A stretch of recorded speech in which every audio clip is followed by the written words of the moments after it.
TimmyG. Welcome to my track breakdown of making dubstep by only using the test oscillator in Logic Pro.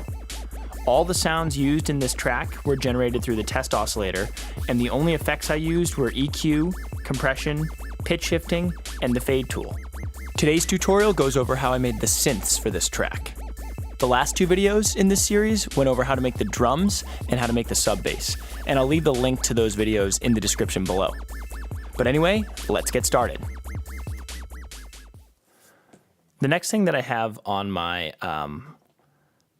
in my track order is actually what I call wubs, which is kind of my dubstep bass that I made. But I'm gonna skip that for now because the next thing that comes in is this low arpeggio. And here's what that sounds like.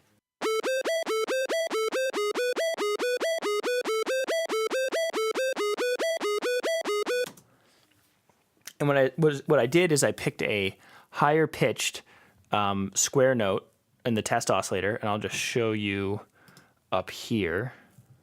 Where did our test oscillator go? There we go.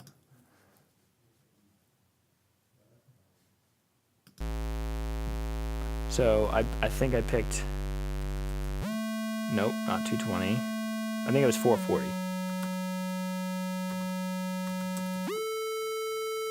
Yeah, so it was 440, and I don't need to show you how to record over and over again. You can check the earlier videos for that. But what I did here is I went, and because it would sound a little bit boring, I'll show you what it would sound like if I didn't do this. I ended up speeding up the track, so it started slow and kind of sped up to get to the note instead of just went straight there. So here's what it sounds like without that.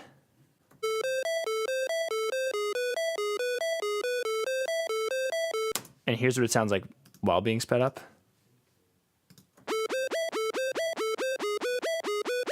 It gives it a bit of an interesting attack. And the way I did speed that up is by using my favorite fade tool and then using the slowdown feature / speed up feature. So I went like this, command clicked, and then I made sure that this was on speed up. And then to get this, to get the notes that I did, I used this over here. So I started on the tonic or the A, and then the next note I went 3 semitones up right here. And then that was to the C. Then I went a total of 7 semitones up to get to the E. So this is A, C, E, which gives us A minor. So I did that for, let's see, how many measures? I think 1, 2, 6, 7, 8. Let's see how many measures I did it for. I forget. Oh, just one measure at a time. So then right here, I went to the E major arpeggio, but I did it in a different voicing. So I started 1 semitone down. So that's going to give me G sharp. And then we go 2 semitones up from A, which gives me B. And then I go 7 semitones up, which is E. So those are the 2 chords I use. I use the A minor chord and then the E major chord. So here's what it sounds like with everything that we've gone over so far. So I'll highlight the drums, the sub, and the square bass over. So here's what it sounds like.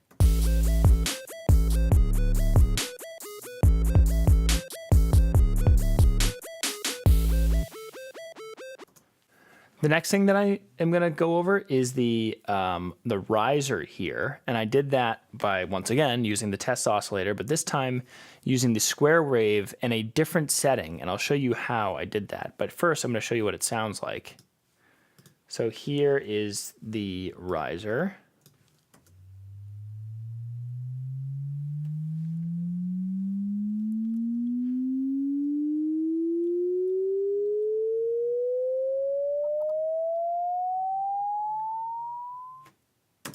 So what I did is I figured out how much time that my riser was going to be. So it was going to be, my BPM is 140 beats per minute. So I started here, which is at 13 seconds at measure 9. And I wanted it to be 8 measures. So I went over 8 measures later, and that's 27 seconds. So about 14 seconds-ish, doesn't have to be exact. You might want to make it a little longer just so you can kind of edit out and trim out some of the beginning and the end to make it sound good. So anyway, then I went to my test oscillator track, and I'll start a new track right here. We'll call this Square Riser, and I'll solo this, and I will solo this as well and turn the test oscillator on.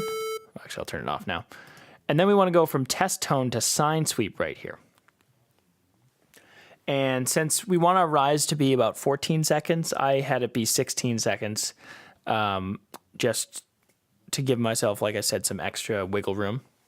And then when I turn this on, nothing plays. You have to trigger it. So you can either do the single trigger, which is what we're going to do, or you can do continuous. I'll show you what that does in a second.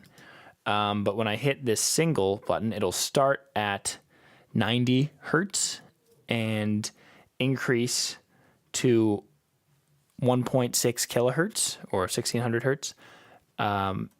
And it will hit all the frequencies in between. Now, for sweep mode, you definitely want logarithmic. Linear will very, very quickly go over the low frequencies and then take a long time over the higher frequencies. So I definitely recommend logarithmic. So here's what it sounds like.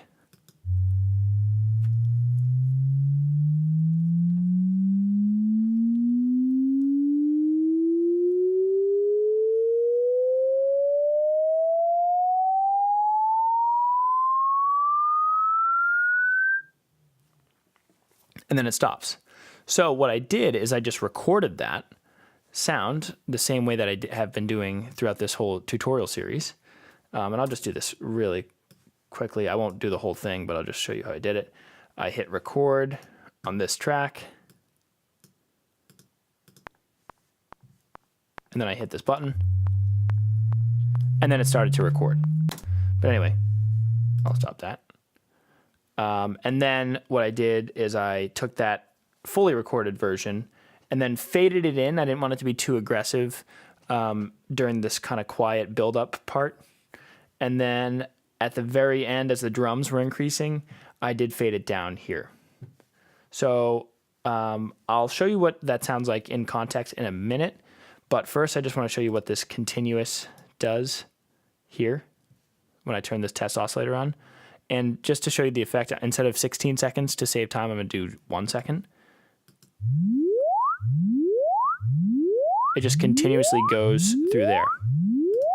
So anyway, that's another cool feature of the test oscillator. So here's what that all sounds like in the context. So I don't even think I need to solo anything out right now. What I will do is just stop it before the drop. Don't want to ruin the fun yet. So here's what we are coming up to before this little riser starts.